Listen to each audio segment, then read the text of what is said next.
उत्तराखंड ऐतिहासिक अध्ययन का यह दूसरा भाग प्रागैतिहासिक काल, आदि ऐतिहासिक काल एवं ऐतिहासिक काल से संबंधित बेहद महत्वपूर्ण प्रश्न श्रृंखला आपके सम्मुख है। हम इस वीडियो को रोचक तथ्यों के साथ पढ़ेंगे। आइए वीडियो शुरू करते हैं। आज का पहला प्रश्न, निम्न में से कौन सा पाषाणकालीन स्थल सुयाल नदी के किनारे स्थित है? उत्तर देने का आप प्रयास करें। लाखू उडियार, फड़का-नौला, पेटसाल, ए और बी दोनों। इसका जो सही उत्तर होगा वह होगा ए और बी दोनों। रोचक तथ्य में लाखू उडियार की खोज यशवंत सिंह कठोच द्वारा 1963 में की गई थी। यहाँ मानव तथा पशुओं की लाल रंग की नृत्य करती हुई आकृतियाँ प्राप्त होती हैं। यह बहुत इम्पोर्टेंट पॉइंट है। यहाँ नागफनी आकार की विशाल शैलाश्रय है। यह अल्मोड़ा के दलबैंड के समीप बाड़े चिन्ह नामक स्थान पर स्थित है। फड़का-नौला की खोज 1985 में यशोधर मठपाल के द्वारा की गई थी। सुयाल नदी के किनारे फड़का-नौला तथा लाखू उडियार दोनों ही स्थल हैं और इनकी जो खोज की गई थी, लाखू उडियार की खोज 1963 में यशवंत सिंह कठोच के द्वारा और फड़का-नौला की खोज यशोधर मठपाल के द्वारा 1985 में। दूसरा प्रश्न देखते हैं, कश्मीर में स्थित हड़प्पा कालीन स्थल बुर्ज होम के समान समाधानों की पहचान कहाँ की गई? इसका जवाब देने की कोशिश करें। पहला है देवीधुरा, हुडली, लोथाप और वनकोट। इसका जो सही जवाब होगा वह होगा देवीधुरा। इसके बेहद महत्वपूर्ण रोचक तथ्य, मुख्य बिंदु, बुर्ज होम में मालिक के साथ पालतू पशु कुत्ते को साथ दफनाने के शख्स मिले थे। देवीधुरा में 1856 में हेनवुड नामक पुरातत्वविद ने इसी प्रकार के समाधानों की खोज की थी, जिस प्रकार से बुर्ज होम कश्मीर में समाधान प्राप्त हुए थे। यह स्थल वर्तमान में चंपावत जनपद में स्थित है। वाराही मंदिर में खोली खाड़ दुर्गा चौड़ मैदान में प्रतिवर्ष 23 से 31 अगस्त को आषाढ़ी कौथिक का आयोजन किया जाता है, क्योंकि यह गढ़वाली मास आषाढ़ के महीने में आयोजित किया जाता है। इस मेले का मुख्य आकर्षण रक्षाबंधन के दिन आयोजित बग्वाल मेला अर्थात पाषाण युद्ध है।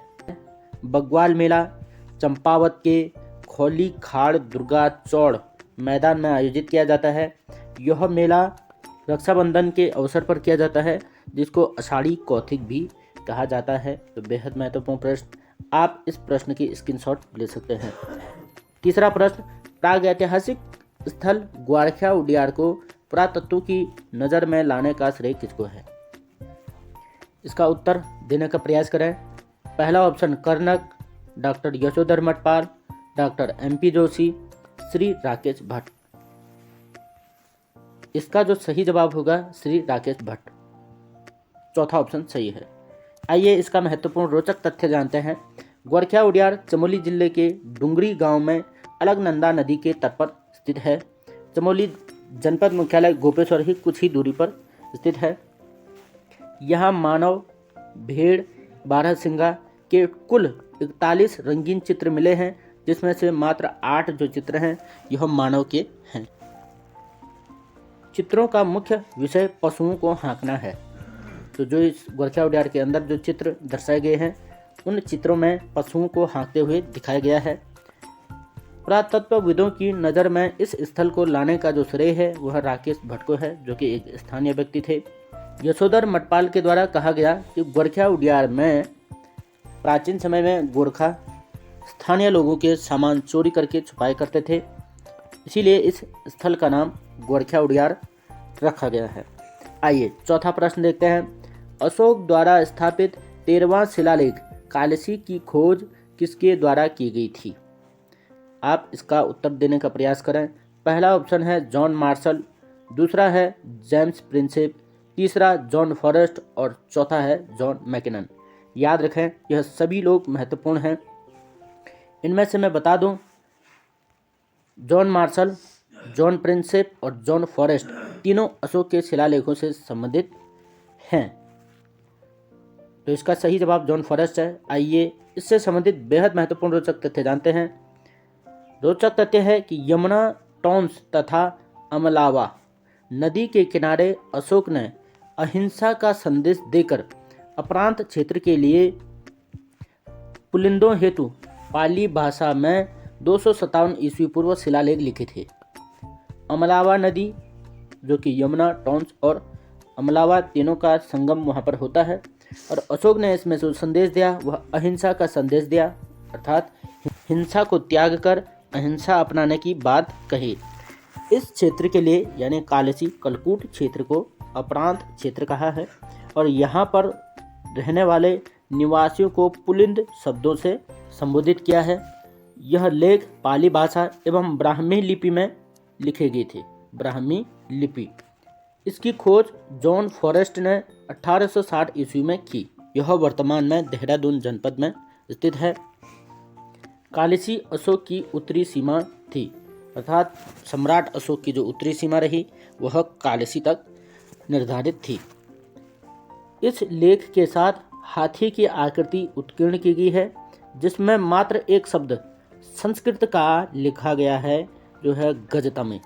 अशोक का यह शिलालेख बेहद महत्वपूर्ण है, जो कि यमुना, टॉन्स और अमलावा नदी के किनारे है।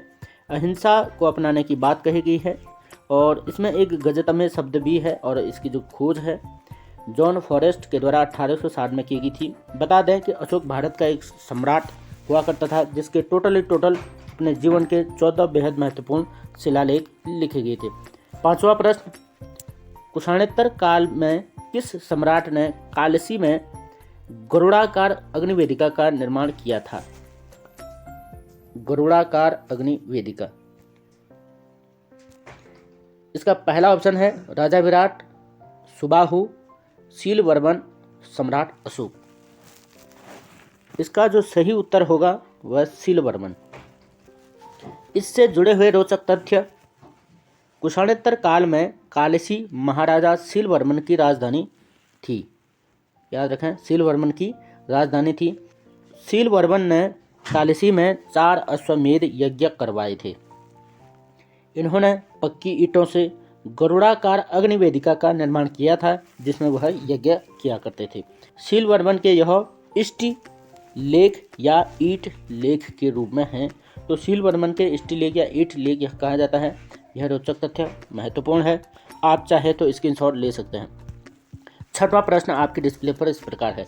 लाखा मंडल में स्थित चित्रेश्वर गुफा के समीप शिव मंदिर की शैली कौन सी है? तो चित्रेश्वर गुफा लाखा मंडल के अंदर है। इस शिव मंदिर की शैली कौन सी है? पहला है दक्कन शैली, गुजराती शैली, पहाड़ी शैली या नागर शैली। इसका जो सही जवाब होगा वह है नागर शैली। इससे जुड़े हुए महत्वपूर्ण रोचक तथ्य, लाखा मंडल में यादव राजकुमारी ईश्वरा देवी के शिलालेख मिले हैं, जिसमें इन्होंने 22 श्लोकों में 11 वंशीय यादव राजाओं का उल्लेख किया था। याद रखें, उस समय यहाँ पर जो शासन था यादव राज्य का था, यादव राजा का। अपने लेख में इस क्षेत्र का नाम उन्होंने सिंहपुर राज्य दिया, अर्थात कि यादव राजाओं का जो यह राज्य था इसका नाम सिंहपुर राज्य था।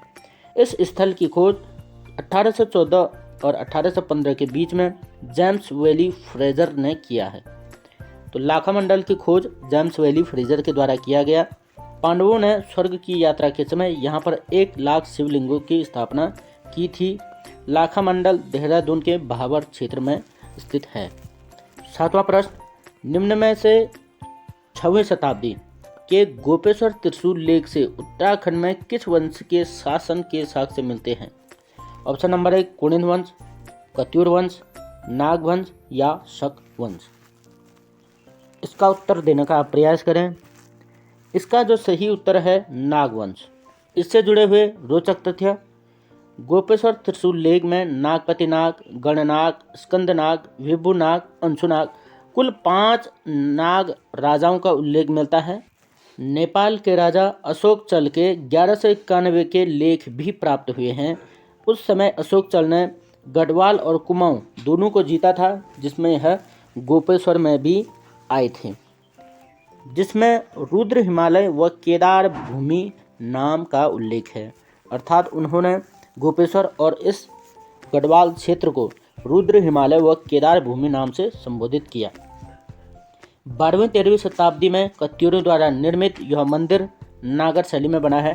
जो गोपेश्वर का शिव मंदिर है वह नागर शैली में निर्मित है। इसकी जो वास्तुकला है वह त्रिरथ है।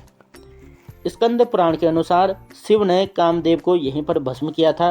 और याद रखें कि इसी स्कंद पुराण में गोपेश्वर को गोस्थल या गोथला नाम से जाना गया है।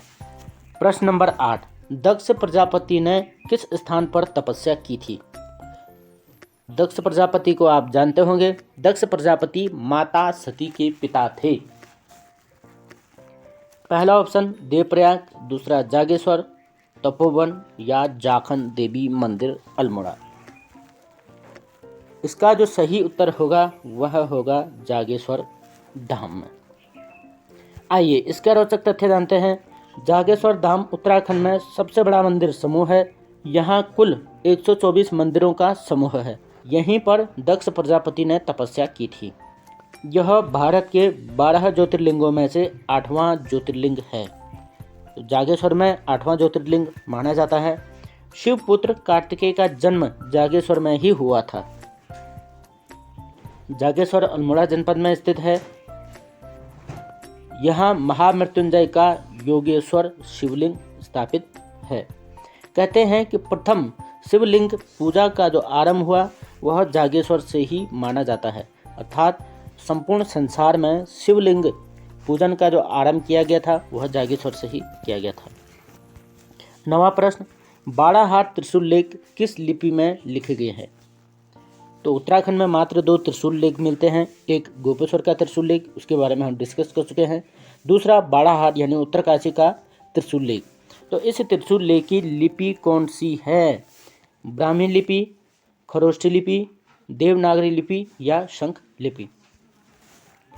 इसका जो सही उत्तर है शंख लिपि। इससे जुड़े हुए महत्वपूर्ण रोचक तथ्य, बाड़ाहाट त्रिशूल लेख उत्तरकाशी जनपद में स्थित है। उत्तरकाशी का प्राचीन नाम भी बाड़ाहाट था। तो बाड़ाहाट त्रिशूल लेख के कारण ही उत्तरकाशी का नाम भी बाड़ाहाट पड़ा हुआ है। राज्य में क्षेत्रफल की दृष्टि से उत्तरकाशी द्वितीय जनपद है। क्षेत्रफल के आधार पर चमोली सबसे बड़ा जनपद है और उत्तराखंड का दूसरा जो जनपद है उत्तरकाशी है। प्रश्न नंबर 10, देहरादून के अंबानी ग्राम में किस काल की मृण मुद्रा प्राप्त हुई? इसका पहला ऑप्शन है शुंग काल, मौर्य काल, कुषाण काल या गुप्तोत्तर काल। इसका जो सही उत्तर है वह है शुंग काल। तो शुंग काल के मृण मुद्रा प्राप्त हुई थी अंबानी ग्राम से, देहरादून के। इससे जुड़े हुए रोचक तथ्य, शुंग काल 187 से 75 ईस्वी पूर्व में उत्तराखंड में भद्रमित्र की मृण मुद्रा प्राप्त होती है, जो कि अंबानी ग्राम देहरादून से प्राप्त होती है। यह स्थान देहरादून के अंबानी ग्राम में स्थित है। शुंग काल का ही तराई भाबर में सेनापति स्तूप भी प्राप्त होता है। प्रश्न नंबर 11, उत्तराखंड की किस नदी को विशेष रूप से ऋग्वैदिक सिंधु कहा गया है? ऋग्वैदिक सिंधु इम्पोर्टेंट प्रश्न है। पहला ऑप्शन भागीरथी, मंदाकिनी, धौली या अलकनंदा। इसका सही उत्तर देने का प्रयास करें। कुल हम 15 प्रश्न डिस्कस करेंगे। इसका जो सही उत्तर होगा अलकनंदा। इससे जुड़े हुए रोचक तथ्य, ऋग्वेद में उत्तराखंड को सप्त सैंधव प्रदेश की संज्ञा दी गई है या सप्त सैंधव क्षेत्र कहा गया है। इसमें वह 7 नदियाँ सरस्वती, अलकनंदा, धौली, मंदाकिनी, पिंडारका अर्थात पिंडारी, वाला नदी अर्थात नयार, इन 7 नदियों का वर्णन किया गया है ऋग्वेद में। अलकनंदा को ऋग्वैदिक सिंधु कहा गया है। अलकनंदा नदी का उद्गम स्थल स्वतोपंत ग्लेशियर है, जो चमोली जनपद में स्थित है। प्रश्न नंबर 12, प्राचीन अभिलेखों के अध्ययन को क्या कहा जाता है? बहुत महत्वपूर्ण प्रश्न। प्राचीन अभिलेखों या शिलालेखों के अध्ययन को क्या कहा जाता है? पहला ऑप्शन है एपिग्राफी, लिथोलॉजी, होलोग्राफी या पैडोलॉजी। इसका जो सही उत्तर होगा वह होगा एपिग्राफी। तो अभिलेखों के अध्ययन को कहा जाता है एपिग्राफी। अभिलेख इस प्रकार के होते हैं, यह शिलाओं पर लिखा हुआ एक अभिलेख है। इस प्रकार के भी यह लेख है। यह अशोककालीन और गुप्तोत्तर गुप्तकालीन लेख हैं। प्रश्न नंबर 13, मनुष्यों के आदि पूर्वज मनु का निवास स्थान अलकापुरी किसकी राजधानी रही थी? जो मनुष्य के आदि पूर्वज थे मनु, उन्होंने तपस्या की थी अलकापुरी में। तो यह अलकापुरी किसकी राजधानी थी? पहला ऑप्शन सुबाहु, शंबर, कुबेर या विराट राजा। इसका जो सही उत्तर होगा कुबेर, धन के देवता कुबेर। इससे जुड़े हुए महत्वपूर्ण रोचक तथ्य, अलकापुरी हिंदू धर्म के अनुसार एक पौराणिक नगर है। यह यक्षों के स्वामी और धन के देवता कुबेर की नगरी है। अर्थात यह कुबेर की नगरी है या कुबेर की राजधानी हुआ करती थी। महाभारत में भी यक्षों की नगरी के रूप में जाना गया है। अगला प्रश्न, प्रश्न नंबर 14, किस यूरोपीय यात्री ने हरिद्वार को शिव की राजधानी कहा? पहला ऑप्शन फ्रांसिस बर्नियर, अंतोनियो दे अंद्रोदे, फ्रांसिस डी अल्मेडा या इनमें से कोई नहीं। इसका जो सही उत्तर होगा फ्रांसिस बर्नियर। इससे जुड़े हुए रोचक तथ्य हैं, फ्रांस निवासी फ्रांसिस बर्नियर एक चिकित्सक, राजनीतिक, दार्शनिक तथा एक इतिहासकार था। वह 1656 ईस्वी में भारत में आया और 1659 ईस्वी तक भारत में रहा था फ्रांसिस बर्नियर। इसका समकालीन राजा जिस समय यह भारत में आया, भारत का राजा शाहजहां हुआ करता था। शाहजहां के पुत्र, ज्येष्ठ पुत्र दारा सिकोह का इलाज भी इसने किया था। इसीलिए शाहजहां ने अपने दरबार में इसे शरण भी दी थी। इसने भारत भर की यात्राएं की। बर्नियर की भारत यात्रा नामक एक पुस्तक भी लिखी, जिसमें यह हरिद्वार भी आया था और हरिद्वार का नाम इसने शिव की राजधानी कहा। प्रश्न नंबर 15, आज का अंतिम प्रश्न आपके डिस्प्ले पर इस प्रकार है, कालसी शिलालेख के अनुसार छोटे ग्रामों को क्या कहा जाता था? बहुत महत्वपूर्ण प्रश्न है। छोटे ग्रामों को किस नाम से संबोधित किया गया? पहला ऑप्शन है भृत्य, पल्लिका, तालुका या महतम। इसका जो सही जवाब होगा वह है पल्लिका। इससे जुड़े बेहद महत्वपूर्ण बिंदु, कालसी या कलकूट या शुद्धनगर, ये तीनों के तीनों इसी के नाम हैं, कालसी के ही नाम है। कालसी, कलकूट या शुद्धनगर तीनों इसी के नाम हैं। इसके लिए अशोक ने अपरांत शब्द दिया था, जो मैं पहले प्रश्न में भी डिस्कस कर चुका हूँ। और इस क्षेत्र के निवासियों को पुलिंद कहा गया था। पुलिंद अर्थात कि उस समय कुणिंदों को भी कहा जाता था। कुछ महत्वपूर्ण शब्दावली, पल्लिका यानी छोटे ग्राम को कहा जाता था, भृत्य सेवक को कहा जाता था, और कोटपाल जो गढ़ का रक्षक होता था, गढ़ रक्षक को कहते थे। अक्षपटलिक लेखा परीक्षक को कहा जाता था। तालुका तहसील को कहा जाता था। महतम ग्राम प्रधान, प्रतिहार द्वार रक्षक, बलाध्यक्ष सेनानायक, कुलचारिक तहसीलदार। इस प्रकार से ये शब्दावली है। आप चाहें तो स्क्रीनशॉट भी ले सकते हैं। एक प्रश्न मैं आपके लिए लेकर आया हूँ। जिसने भी यह वीडियो पूरी देखी है वह इस प्रश्न का जवाब कमेंट सेक्शन में देने का प्रयास करें। आपके लिए प्रश्न है, 1882 में प्रकाशित पुस्तक हिमालयन गजेटियर के लेखक कौन हैं? इसका जवाब आप कमेंट सेक्शन में दें। और हमारे चैनल से जुड़ने के लिए हमारे चैनल को सब्सक्राइब करें, लाइक करें और अपने दोस्तों में भी शेयर करें। आने वाली सभी वीडियोस आपको मिलती रहेंगे। हमसे संपर्क करने के लिए हमारा संपर्क सूत्र भी है, आप इस पर कांटेक्ट कर सकते हैं या व्हाट्सएप के साथ जुड़ सकते हैं। इस प्रश्न का जवाब मैं कमेंट सेक्शन में देखना चाहूँगा। यह वीडियो कैसी लगी कमेंट करके ज़रूर बताएं। धन्यवाद।